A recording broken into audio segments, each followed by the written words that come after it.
Hello everyone, welcome to my channel. और आज हम स्किल ऑफ प्रॉबिंग क्वेश्चनिंग के बारे में जानेंगे। So let's get started.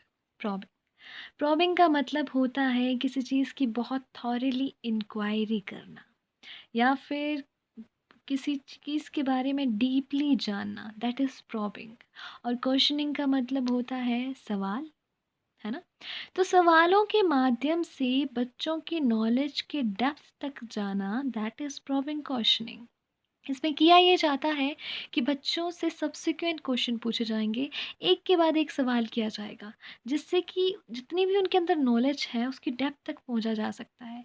Teachers में हिंट भी देते हैं ताकि उनको हेल्प हो। अब बार बार उनसे सवाल करेंगे, डिफरेंट डिफरेंट काइंड के सवाल करेंगे, तो वो सोचने पे मजबूर हो जाएंगे। दूसरे बच्चे भी उनसे सीखेंगे। तो इस स्किल का यही मेन एम होता है कि डेप्थ डीप नॉलेज बच्चों में क्रिएट की जा सके। ठीक है। सो अब चलते हैं हम इसकी कंपोनेंट्स की तरफ। कंपोनेंट्स होते हैं ऐसा मेन पॉइंट जिन्हें आपको लेसन में इंक्लूड करना ही होता है। सबसे पहला है प्रॉम्प्टिंग। प्रॉम्प्टिंग का मतलब है बच्चों को एनकरेज करना। अगर आंसर बहुत लंबा है, बच्चा भूल जाता है, तो आप थोड़ा सा उसे बता देंगे तो वह एनकरेज हो जाएगा, right. That is prompting.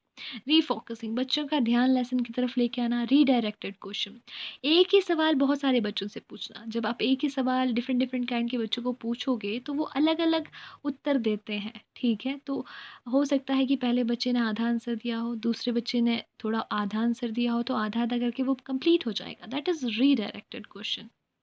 Seeking further information, एक ही क्वेश्चन पूछा गया, उसी से फर्दर क्वेश्चन पूछा गया, मतलब उस चीज़ की डेप्थ में जाया जा रहा है कि अर्थ कौन सा प्लैनेट है, कौन से नंबर का प्लैनेट है, अर्थ किसके अराउंड रिवॉल्व करता है, क्यों रिवॉल्व करता है।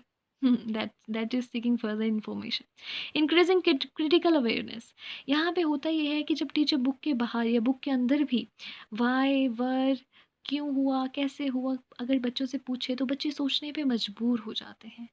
और यही उनकी क्रिटिकल अवेयरनेस को इंक्रीज करता है। ठीक है। सो होपफुली आपको ये समझ आ गए होंगे। चलिए अब लेसन प्लान की तरफ प्रोसीड करते हैं।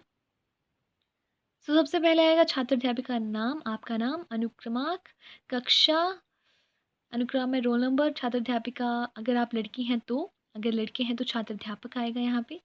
रोल नंबर, क्लास जिसको आप पढ़ा रहे हैं, विषय में जो भी आपका सब्जेक्ट नेम है, ठीक है। उप विषय में आएगा आपका लेसन का नाम, जैसे कि विषय में आएगा भौतिक, फिजिकल साइंस या लाइफ साइंस। उप विषय में लेसन का नाम। ये जो लेसन प्लान है ये श्वसन तंत्र पे है, रेस्पिरेटरी सिस्टम साइंस का लेसन प्लान है। समय अवधि, जो टाइम आपको अलॉट किया गया है, दिनांक में डेट, पर्यवेक्षक के नाम में आपके टीचर का नाम। उद्देश्य आएगा खोजपूर्ण प्रश्न कौशल में निपुणता हासिल करना। खोजपूर्ण आप देख सकते हैं यहाँ पे। फिर बनेंगे कॉलम्स, विषय वस्तु में topic, teacher activity, student activity, black board writing and components यहाँ लिखे जाएंगे, बिल्कुल सामने लिखे जाएंगे जहाँ यूज़ हुए, जो हम कंपोनेंट्स पहले देखे ना वही। तो सबसे पहले तो इंट्रोडक्शन आ रहा है, फिर टीचर ने लेसन का नाम अनाउंस कर दिया है, उसे ब्लैक बोर्ड पे भी लिखा है, फिर लेसन प्रोसीड कर रहा है, वो पढ़ा रहे हैं, फिर ब्लैक बोर्ड भी यूज़ किया जा रहा है। फिर सबसे पहला उन्होंने कंपोनेंट यूज़ कर दिया प्रॉम्प्टिंग। अब कई कई कॉलेजेस में प्रॉम्प्टिंग जो है स्टार्टिंग में ही यूज़ कर देते हैं, बट आप प्रॉम्प्टिंग को जहाँ यूज़ किया है उसके सामने भी लिख सकते हैं, जैसे आपके टीचर आपको बताते हैं। तो यहाँ पे सवाल किया गया ज्योति से, ज्योति बीच में भूल गई, तो टीचर ने उन्हें बता दिया, देखिए टीचर एक्टिविटी के अंडर ये लिखा जा रहा है। फिर ज्योति जो थी वो बता पाई, तो ये होगी प्रॉम्प्टिंग। यहाँ पे उन्होंने, टीचर ने आंसर बताया, तो आप इसके सामने भी प्रॉम्प्टिंग लिख सकते हैं।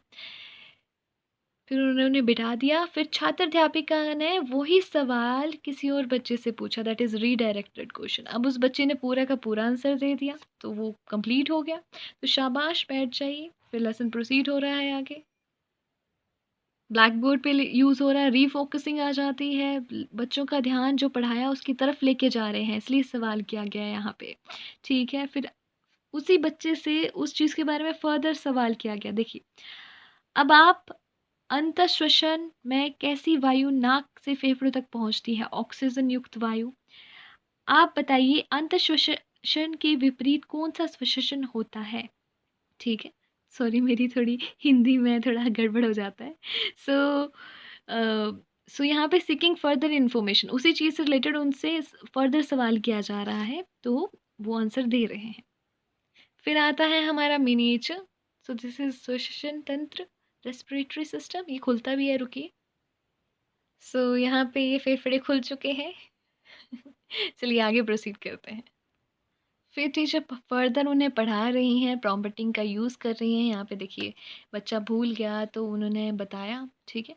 प्रॉम्प्टिंग मोस्टली बड़े-बड़े आंसरों में यूज़ किया जाता है। रीडायरेक्टेड क्वेश्चन वही सवाल किसी और बच्चे से भी पूछा जा रहा है। फिर उस बच्चे ने अपनी भी नॉलेज ऐड कर दी, पहली वाली भी कर दी, ठीक है। ब्लैक बोर्ड का यूज़ हो रहा है, रीफोकसिंग करवाई जा रही है। और लास्ट में आता है इंक्रीजिंग क्रिटिकल अवेयरनेस। टीचर ने पूछ लिया कि ये वायु कोपिया कुल कितनी होती है? हो सकता है बुक में हो ना हो, तो बच्चे को सोचने पे मजबूर कर देंगे, ठीक है। हिंट भी हो सकता है बुक में और लास्ट में आ जाएगा कंक्लूज़न और इन द एंड आएँगे कंपोनेंट्स। होपफुली आपको लेसन प्लान समझ आ गया होगा। Thank you so much.